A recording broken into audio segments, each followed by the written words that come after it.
Hello ladies and gentlemen. I know it's been a while since I made a video, but I've just been quite busy lately because I've been in college and all, but enough of that. Merry Christmas, and of course today I'm going to read you a Christmas story, one I wrote myself. It's my own version of A Night Before Christmas. It's about a group of friends who go to the North Pole so that they to show that Santa Claus is real, and they find out he's been bitten by a vampire, and they've got only 2 hours till Christmas Day. Now, without further ado, let's begin. A Night Before Christmas. The grandsons of Death and hero of this tale, Tommy and Jonah, stepped forward with Death's scythe. Tommy had borrowed it from Death so they could take their friends, Teresa, Dylan and Beth, to the North Pole to prove Santa Claus is real. "Tommy, Santa Claus can't be real, he just can't be," Teresa said as they walked through the portal, but Tommy ignored her as they walked through the portal. He knew Santa was real because his grandfather, Death, and Santa were old friends who went to university together.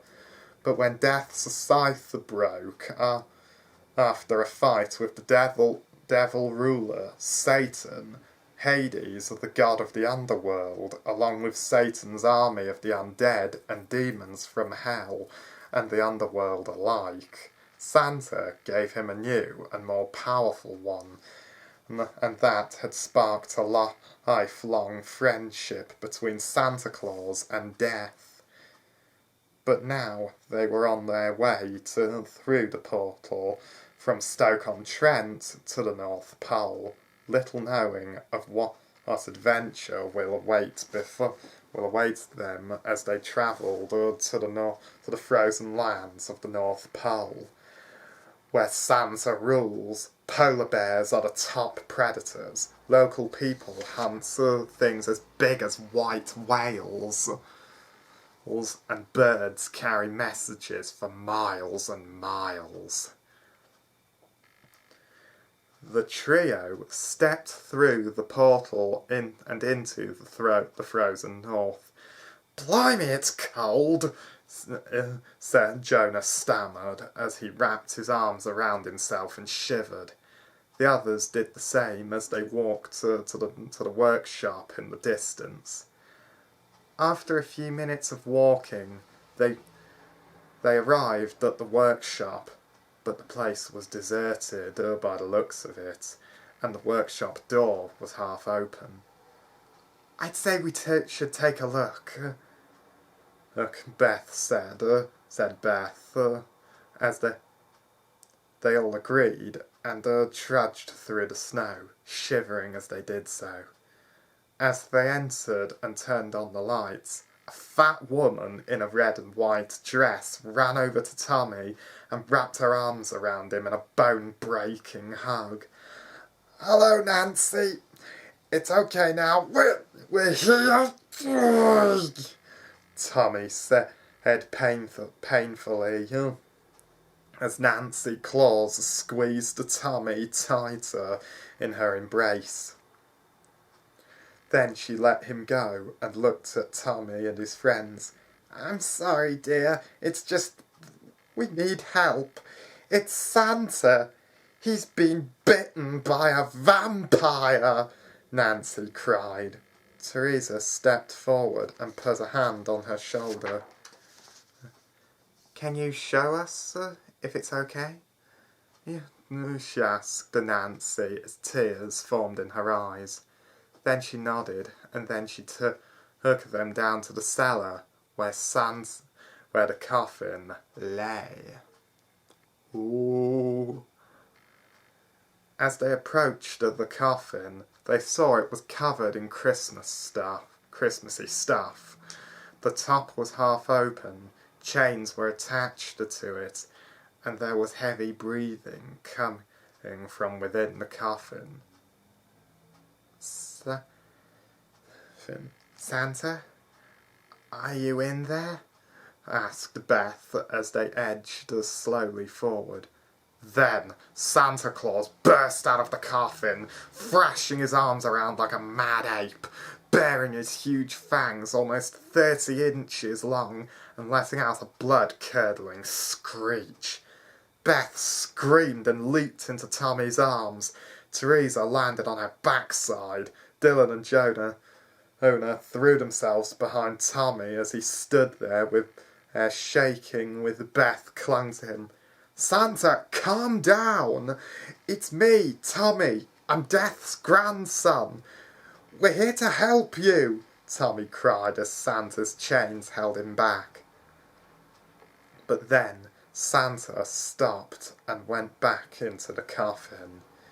Tommy put Beth down and looked at his friends. I think we should split up and look for clues. Tommy began as his friends looked at him. Beth and I will check his office, while you guys look after Nancy and keep an eye on Santa. They all looked at Tommy. Then Jonah piped up. Tommy, what is this, Scooby-Doo? Don't you know that splitting up is a dangerous idea? Jonah barked. Tommy looked at his little brother. Jonah, remember every time we've done this, it works 8 times out of 10. So, are we all in agreement? He finished. They nodded and Tommy left with Beth to Santa's office.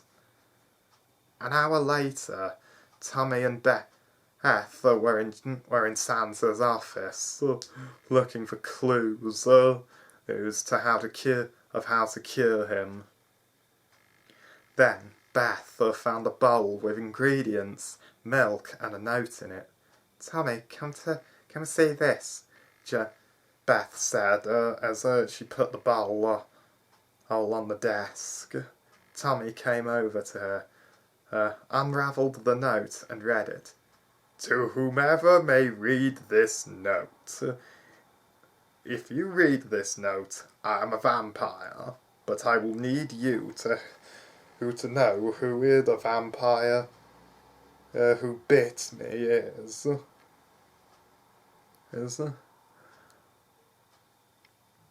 So, it's my... Alright, let me re-say that. I will need you to know who the vampire who bit me. To know who the vampire who bit me is. My wife, Nancy Claus. There is a cure for me. It is to make these cookies and milk. It will turn me back to my old self, and I can help save Christmas. Sincerely, Santa Claus. P.S. Here are the ingredients. 500 grams of plain flour, 300 grams of butter, 200 grams of white sugar, and 500 grams of chocolate chips. Tommy and Beth stared at the letter in amazement. Santa had been prepared for this. Nancy was the vampire, and they needed to make the cure soon. 12 minutes later, Tommy and Beth made the milk and cookies cure for Santa. Tommy then looked at his watch. We've only got 2 hours left to save Christmas. Now come on! Tommy yelled. Beth grabbed the bowl of cookies, the bottle of milk, and they ran for the cellar where Santa was being held. They arrived in the cellar to find the others were gone, and the coffin was empty. Oh no, Santa's on the loose, Beth stammered as they looked around. Then Santa leaped out of the shadows and gave his blood-curdling scream. Beth squealed and dropped the bowl and bottle at Santa's feet. He stopped screaming and looked down at the bowl and glass bottle at his feet. Then he grabbed the bowl of cookies and buried his face in it, sending crumbs everywhere. Then he picked up the bottle of milk, prized the lid off and guzzled it down, drenching his beard in milk. And then he dropped the bowl and bottle, and he was himself again. Ho, ho, ho! Thanks for curing me, Tommy and Beth. How can I help you now? Santa boomed. Tommy explained everything, and Santa listened carefully. Then they ran to find their friends. Deep in an ice cave under the workshop, Nancy stood before Teresa, Jonah and Dylan as they were tied up. Nancy was in her true vampire form, as well as a group of vampire elves at her side. They heard, I shall not let you cure Santa! I won't lose him! Nancy roared at them. Then she drew her huge vampire fangs out and prepared to bite them, starting with Teresa, as she thought she had the most blood out of all of them. A voice came from behind her. Hey, Nancy! She turned to see Santa standing there with Tommy and Beth at his side. I know you bit me, and I forgive you. I need you to listen to my friends here. They can help you. Santa finished. Tommy and Beth stepped forward and cleared their throats. Nancy Claus, we know you love Santa, but we know you feel remorse for turning him. We've cured him and can help you and Santa, if you want us to, Tommy said calmly, while Beth shook in terror. Nancy looked at them. She had no control over her powers and wanted help for so long. I will accept what I have done and that I need help. Please help me, Nancy begged to them. Then Beth reached down to the bosom of her shirt and pulled out a small bottle of bright red liquid. This is a cure for your vampirism, Mrs. Claus. It's yours if you want it, Beth said. Nancy looked at the bottle. Then she took it and drank it all in one. There was a puff of blue smoke. Everyone covered their faces, and when they looked again, and Nancy was human again. Nancy, you're back! Santa cried. Then they threw their arms around each other. Tommy and his friends watched happily as they had saved Santa, his wife, the North Pole, and Christmas, all in all but 2 hours' time, as the bells all over the world rang out for Christmas Day. Well, that was my version of A Night Before Christmas. I hope you enjoyed it, and of course, we've got a lot to look forward to next year. Hopefully the coronavirus vaccine will be fully distributed. We'll be able to see our friends and family again without having to wear masks or stand 2 metres apart. We've got the Doctor Who New Year's special to look forward to. And of course, we have a lot to look forward to, hopefully, next year. But of course, season's greetings to you all. Merry Christmas. May the Force be with you to infinity and beyond.